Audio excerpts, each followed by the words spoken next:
principaux chefs de l'État algérien ont entre 82 et 86 ans, n'est-ce pas? Donc, ils Mhm. ont un logiciel, bon, le chef des armées, le président Tebboune et le président du Sénat, qui, en cas de mort du président Tebboune, devrait assurer l'intérim.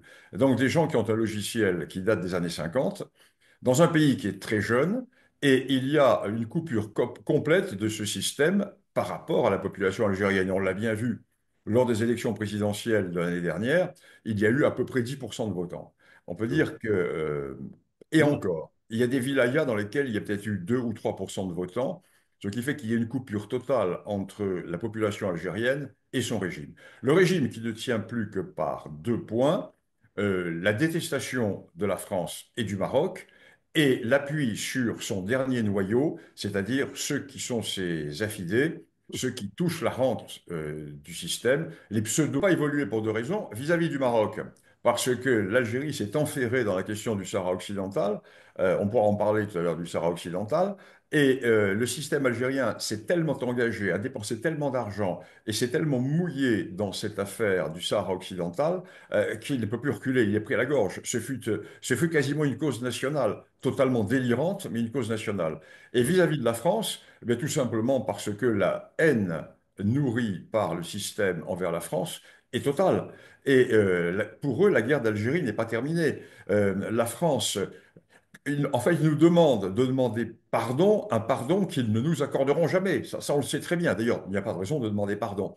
Donc, c'est pour cela, je reviens sur la commission des historiens, c'est une plaisanterie, une escroquerie, une malhonnêteté, parce que nous avons deux conceptions différentes. La France est prête à discuter, à ouvrir ses archives, mais pas l'Algérie. L'Algérie Mhm. est dans la récrimination. Car si l'Algérie abandonne sa double querelle Mhm. existentielle vis-à-vis du Maroc et vis-à-vis de la France, pour deux raisons différentes, le système s'effondre.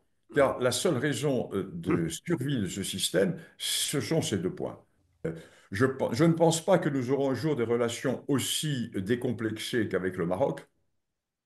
Prenons très simple, c'est que l'Algérie a un complexe existentiel.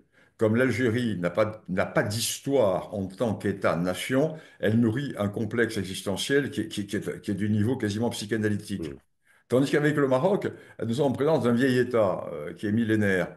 Et cet État millénaire a une tradition diplomatique. Il existait avant la France. La France a été une parenthèse dans son histoire, une toute petite parenthèse. Tandis qu'en Algérie, la France a créé l'Algérie. D'ailleurs, c'est assez intéressant de voir le Maroc. Moi, je connais bien le Maroc, je Mhm. publie beaucoup sur le Maroc. Je me suis amusé à prendre la liste des responsables politiques marocains à la veille de la conquête française. Et ensuite, après 1956, pas la conquête du protectorat, la pacification protectorat. Et en 56, après l'indépendance, eh bien, nous voyons que ce sont les mêmes familles. Parce il y a une tradition, il y a une tradition de diplomatie, une tradition de civilité, une tradition qui est celle d'un pays fort de ses racines. Et comme ce peuple, comme cette nation est forte de ses racines, elle n'est pas dans la récrimination.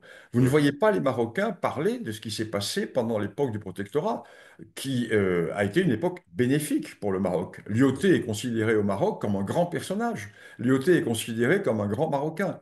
Mhm. Ceci ne peut pas exister en Algérie, parce que l'Algérie est mue par la philosophie de la récrimination et par la rente génocidaire. Les Algériens sont, le pouvoir algérien, je ne parle pas du peuple algérien, le pouvoir algérien est jaloux du Maroc et il en veut à la France. Alors, Il n'y a qu'une seule solution, c'est très simple, renverser la table. Renverser la table et parler franchement, virilement. Écoutez, voilà, vous êtes indépendant depuis 1962. Reconnaissez honnêtement que depuis 62, nous avons cédé à tous vos caprices. Nous avons cédé à toutes vos demandes. À aucun moment, nous n'avons entamé une politique de rétorsion. Alors maintenant, ça suffit.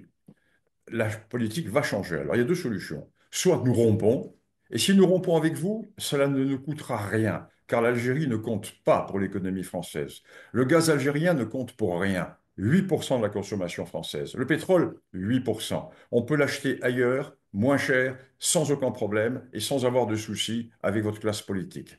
Alors donc, on met les cartes sur table. Ou bien nous rompons, au revoir, on se quitte, ou bien nous définissons un nouveau type de rapport. Et dans ce nouveau type de rapport, nous mettons les cartes sur la table, on règle les comptes une bonne fois pour toutes, et si on les règle, après, on efface et on avance vers l'avenir. Mais si vous voulez continuer à avancer en gardant le rétroviseur et en ayant le pied sur le frein, faites-le tout seul. Nous avons des partenaires qui sont adultes, comme le Maroc, et nous préférons travailler avec des adultes plutôt qu'avec des enfants capricieux.